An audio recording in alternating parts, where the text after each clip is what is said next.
ఆంధ్రప్రదేశ్లో ఎన్నికల వేళ రాజకీయ పరిణామాలు మరింత వేగంగా మారుతూనే ఉన్నాయి. రాష్ట్ర వ్యాప్తంగా గత కొద్ది రోజులుగా వైసీపీ కూటమి మధ్య పోరు కొనసాగుతూనే ఉంది. అయితే ఇటీవల కాలంలో మళ్లీ వైసీపీ వర్సెస్ కాంగ్రెస్ పోరు కూడా మొదలయ్యింది. ఇందుకు ముఖ్య కారణం మాజీ మంత్రి సీఎం జగన్ బాబాయ్ వివేకానందరెడ్డి హత్యని అజెండాగా చూపించి కడప లోక్సభలో పీసీసీ చీఫ్ వైఎస్ షర్మిల పోటీ చేస్తుంది. ప్రస్తుతం ఈ విషయం కాస్త సోషల్ మీడియాలో ఎంతో వైరల్గా మారింది. వైఎస్ వివేకానందరెడ్డి కేసులో నిందితులుగా ఉన్న అవినాష్తో పాటు సీఎం జగన్ను టార్గెట్ చేస్తూ ఎన్నో రకరకాల విమర్శలు చేస్తూ ఉన్నారు. ప్రస్తుతం ఈ విషయం కాస్త సోషల్ మీడియాలో ఎంతో వైరల్గా మారింది.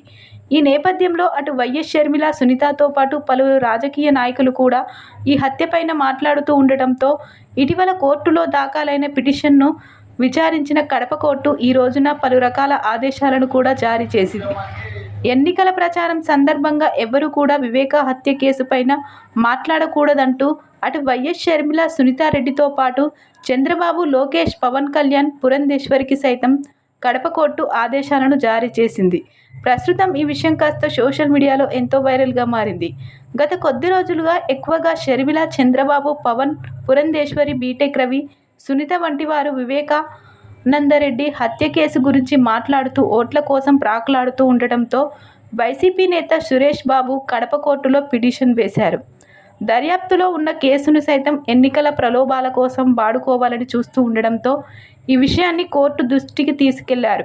ప్రస్తుతం ఈ విషయం కాస్త సోషల్ మీడియాలో ఎంతో వైరల్గా మారింది. దీనిపై స్పందించిన కడప కోర్టు ఎవరు కూడా వివేకానంద హత్య కేసుపైన మాట్లాడకూడదు అంటూ అందరికీ ఉత్తర్వులు జారీ చేసింది కోర్టు. ప్రస్తుతం ఈ విషయం కాస్త సోషల్ మీడియాలో ఎంతో వైరల్గా మారింది.